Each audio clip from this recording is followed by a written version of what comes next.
recall must be a process that the registered voters are aware and conscious that they are going to recall their member.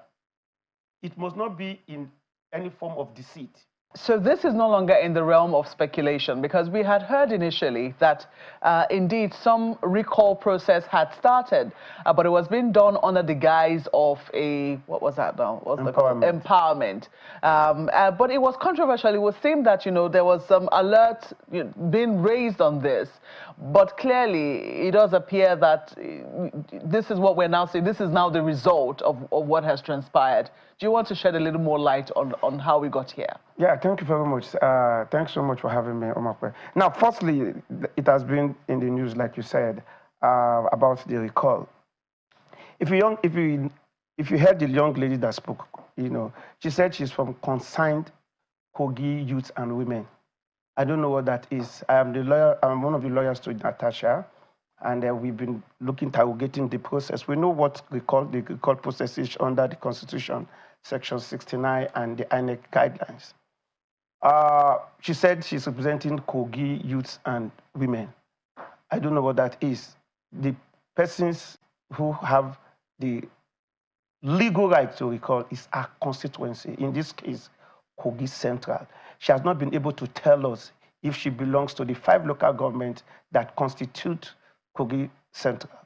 Now, she has not told us who are those people who voted. I did the register in the process of recall under the INEC rules and regulation. The names of the person who should sign for the petition should be polling unit by polling unit. Question is, when were those persons, where were those signatures collected out of the over 800 polling units, within the over 1,200 polling units within the 5 local governments that made up Kogi Central? And we've seen social media reports, which we are looking at to see where we noticed and we saw some group of persons inside one room trying to write names. And I think that is what they have just done and brought up to say that they have 250 of allegation of forgery against the said petition.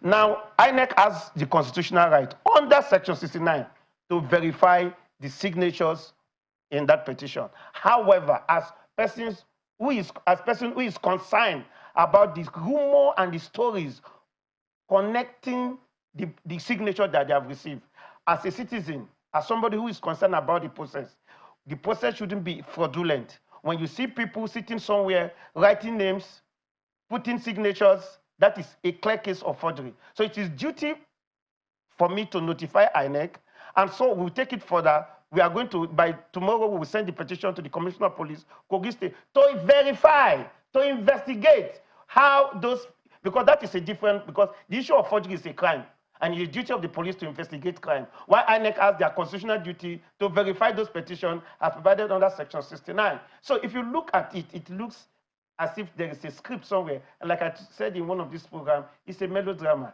And I want to see how it plays out. But one thing we are sure of, that this process cannot be completed. Let us, take a look at, because we did hear, these are some of the videos that made the round, some amateur videos that made the round on, social media, alleging that some empowerment process had started under the guise of, the recall process had started under the guise of empowerment. But it did appear that some of the the citizens were aware that this was what was going on, and then you could hear their voices in the background saying things like they were speaking their own traditional language. I didn't understand what was being said, but it did appear that there were concerns that this was what was happening under the guise.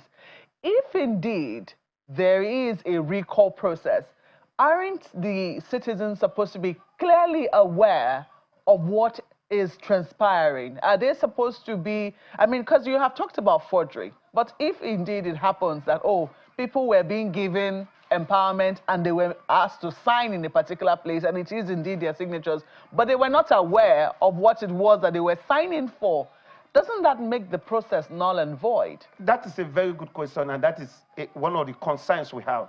Now, the first part is that, like you said, the process of recall must be a process that the registered voters are aware and conscious that they are going to recall their member.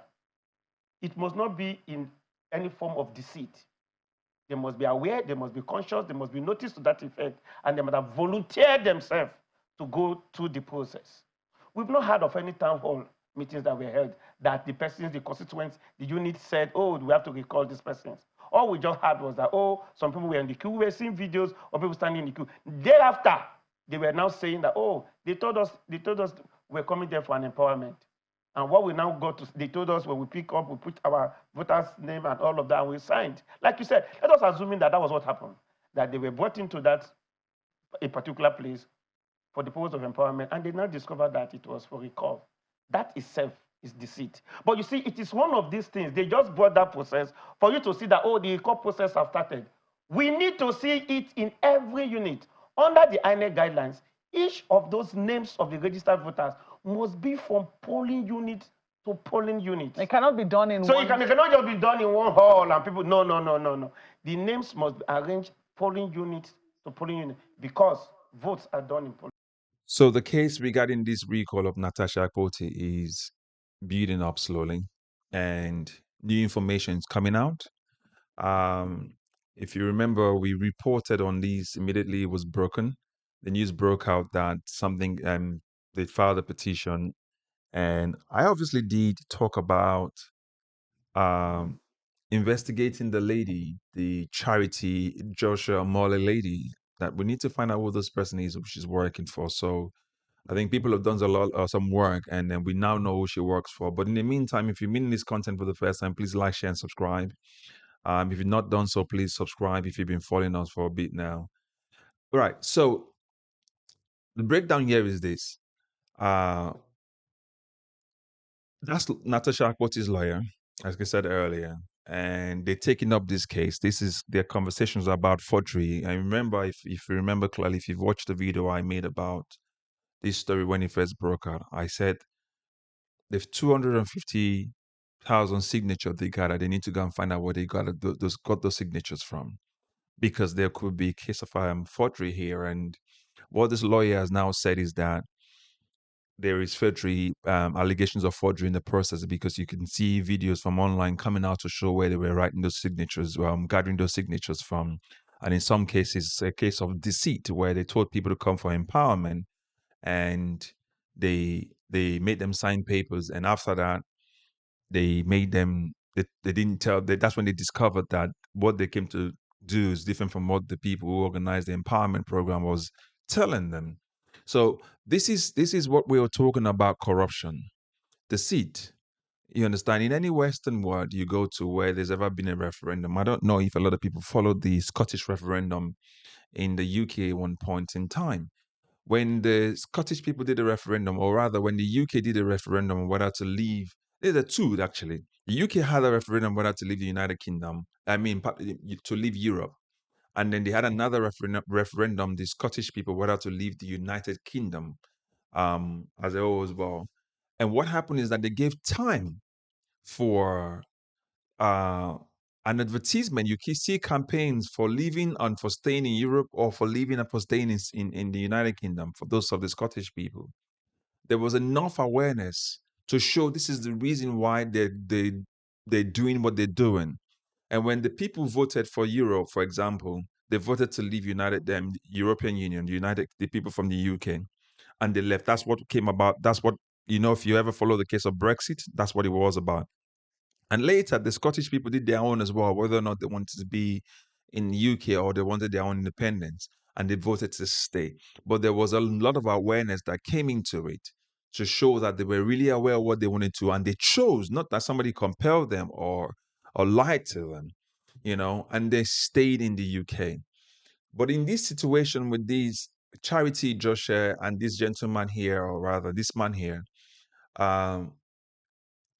they came and said they've got a 250,000 votes. but there are no process to show where those 250,000, how they gathered those votes in the first place. And the second part was that there's no clarity whether or not they went from polling unit to polling unit to go gather to get the signatures. So there's a lot of malpractices, if I may use that for lack of a better word, that happen in the process of gathering those signatures. So what the Natasha Akpoti lawyer is saying is that they're going to take up this case with the police to report the case of forgery. They're going to do that. Number two is that they're going to find out who this person is. Okay, whether or not whether she's from any of those five local government or that makes up that constituency. Then if she's not, then she's not going to be part of them, means the process is already flawed. But oftentimes you hear that recall processes are quite difficult in Nigeria because you have to be able to prove those signatures. You have to be able to go to those local polling units and then go and get those signatures from those polling units and itemize them rather than just going into one room and just writing them and say you've gathered some signatures to remove or recall a sitting senator. So this is what we've been talking about. This is what I have been clamoring about corruption. You see this corruption in little places. They build up to become big corruption. People like this start early. Wicked, for example, did not come out of nowhere. People knew what he was doing and they carried on with him, and see how problematic he has become to not just River State, but the entire nation. Yahya Bello didn't just start one day. There was a build up to it. The people that we currently have in authority, they didn't just start to become corrupt one day. There was a build up to it. So you can see that these little things, when they've wet their hands with some penny and little peanuts here and there, they go ahead and commit atrocities that they themselves cannot even sleep in the night. Do you understand? Now, in terms of this particular lady, this charity lady, there is the news making out rounds on the internet saying she's the special assistant to the current governor of Kogi State, whom, of course, as it's been alleged that, and is an imposition of Yahya Bello on the people of Kogi State. All right. So this particular lady works for the governor. The governor is sponsoring this recall so that they can then use what we was speculating before to get Yahya Bello to now be the one to replace Natasha Akpoti. You can see the smell of corruption all over this recall, the smell of forgery all over this recall. And you can tell when things are not genuine. Do you understand? Now, INEC would have to do all the investigation as is mandated by law. They would have to verify those signatures. They would have to check them polling unit by polling unit. And obviously, the man mentioned that in the entire video itself, he said that there was a stay, there was an order from the court to say, do not receive any of this kind of petition from anybody. But INEC still did that when there was still a subsisting order from the court to say not to read. So there's a lot of flaw with this particular recall process. But again, it smells the hand of APC all over it. So if this lady works for the governor, it means this is more political than anything anyway. And again, we've seen Natasha Akpoti come out in public and the people, cheered with her and cheered for her and then celebrated her. So let's wait up and see how this is going to play out. But just let us know what you think, how you think this is going to play out eventually. All right. So as always, if you're just meeting this content for the first time, please like, share, and subscribe. And then for those who have not subscribed yet and you've been following us, please do so. And we can continue to report on all of these corrupt and impunity of corruption happening in our country. And we must call it all out when we see it, from the small to the big. It doesn't matter who they are. We got to call them all out. As always, thank you and God bless you. Bye-bye for now.